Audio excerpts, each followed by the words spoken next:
السلام عليكم. انا وحيد ونر من ونر تنس شوب.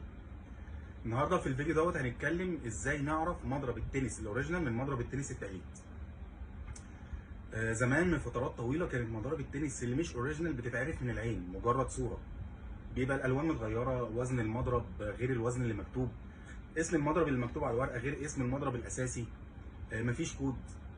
دلوقتي في مضارب ظهرت بنقول عليها ميرور اوريجينال، يعني صوره طبق الاصل من المضرب الاوريجينال.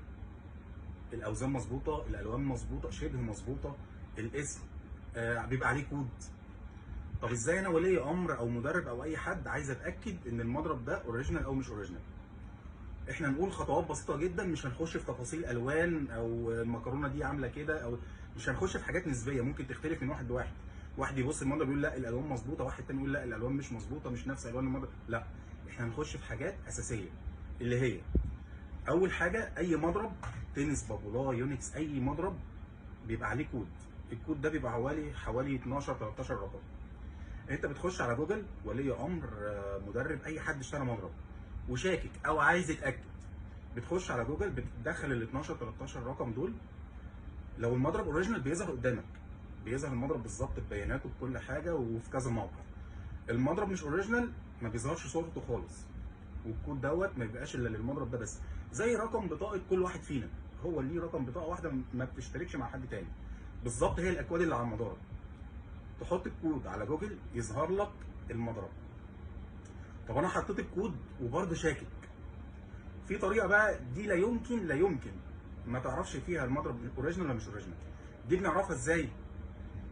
بتكلم شركه مثلا بابولا، ويلسون، يونكس، بتكلم الدعم الفني، الايميلات بتاعتهم معانا اللي اي حد عايزها نبعتها له. بتكلم الدعم الفني. الدعم الفني بتاع الشركات دي بيطلب منك 4 حاجات اساسيه، 4 حاجات لازم تعملهم. اول حاجه بيقول لك صور لي المضرب بصوره عامه او شكل عام للمضرب، صوره للمضرب تبقى صوره واضحه للمضرب. تاني حاجه الكود اللي على حرف الفي بتاع المضرب، اللي على حرف الفي او الحنجره بتاعت المضرب، ما بيطلبش منك الكود ده خالص. الشركه بتقول على الكود ده كود تعريفي للمضرب مش اللي هو الاساسي.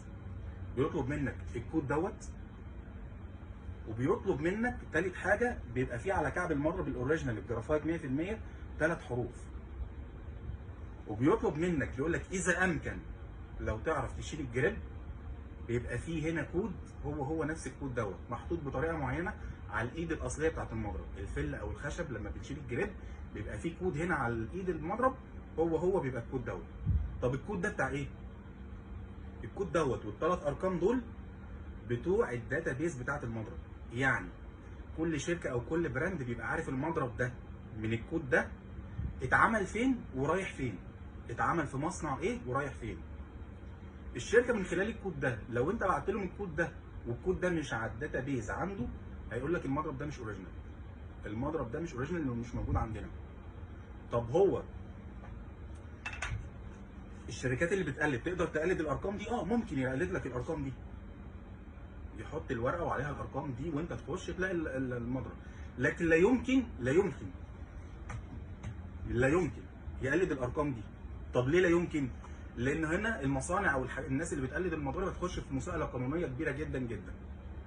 يبقى 4 حاجات اساسيه: شكل عام للمضرب، الكود اللي على الحنجره، ال3 ارقام اللي على الكعب او ال3 حروف على الكعب بتاع المضرب، وهتشيل الجريب اذا امكن وتصور له الكود اللي عليه.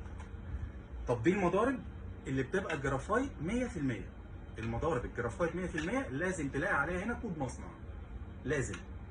الشركات ما بتقلدش مضارب الومنيوم، ما بتقلدش مضارب خليط، بيقلدوا الجرافايت 100%. طب اضرار المضارب دي ايه؟ طب المضرب بيبقى قريب جدا من الاوريجينال، يضر اللعيب اللي هو البروفيشنال اللي بيشتري مضرب اوريجينال. المضرب اللي مش اوريجينال الشركات عملت اختبارات عشان تشوفه هو قريب من الاوريجينال قد ايه. لو قريب جدا في الوزن، في البالانس، في الصلابه، بيفرق في حاجات بسيطه، الالتواء بتاع المضرب، البيم، السوينج ويت، حاجات بسيطه جدا على المدى الطويل تفرق مع اللعيبه البروفيشنال قوي في الاداء. طب انا ايه اللي يخليني ما اشتريش مضرب مش اوريجينال؟ اللي يخليك ما تشتريش مضرب مش اوريجينال انه سعره بيبقى قريب من الاوريجينال. طب ما انا اشتري الاوريجينال. لكن لو سعره بعيد دي بتاعتك انت، ممكن تشتري مضرب مش اوريجينال لو انا بلعب هوايه.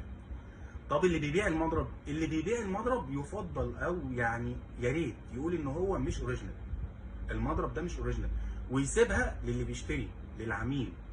انا اشتري او ما اشتريش، بس انا عارف ان المضرب ده مش اوريجينال. الفكره ان انا ما اشتريش مضرب اوريجينال وهو مش اوريجينال، هنا بتبقى المشكله. في حاجه كمان، ممكن اللي بيبيع لك المضرب هو شاريه من بره مش عارف ان هو مش اوريجينال، لان هو المضرب بيبقى متقلد بطريقه لا يمكن حد يقدر يفرقه عن الاوريجينال. فممكن اللي شاري من بره، وعلى فكره احسن مضارب بتتقلد مش في الصين، اسوأ ناس بتقلد مضارب هم الصينيين.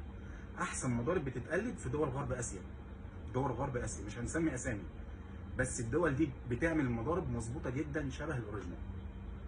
ممكن يبقى اللي شاري المضرب شاريه بحسن نيه ومتاكد ان هو اوريجينال، انا شاري مضرب اوريجينال بسعر رخيص وجاي ابيعه، فلازم نفرض حسن النيه.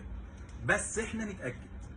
في اماكن كتير جدا ممتازه اونلاين، سواء محلات اونلاين مدربين بتبيع مضارب اوريجينال، وفي اماكن كتير بتبيع مضارب مش اوريجينال وباينه ان هي مش اوريجينال، وفي مدربين بيبقوا شاريين المضارب هنفرض حسن النيه وفاكرين ان هي اوريجينال. فاحنا عرفنا الطريقه اللي نتاكد بيها المضرب اوريجينال ولا مش اوريجينال، من غير ما نخش في تفاصيل كتير وصور وحاجات. لا، بدخل الكود على جوجل، ظهر معايا المضرب اوريجينال. عايز اتاكد اكتر، اكلم الدعم الفني بتاع شركه بابولا او شركه ويلسون واصور لهم الحاجات اللي قلت لحضراتكم عليها، وبرضه هسيب التفاصيل كلها مع الوصف بتاع الفيديو في التعليقات. اسف لو طولت عليكم، الف شكر.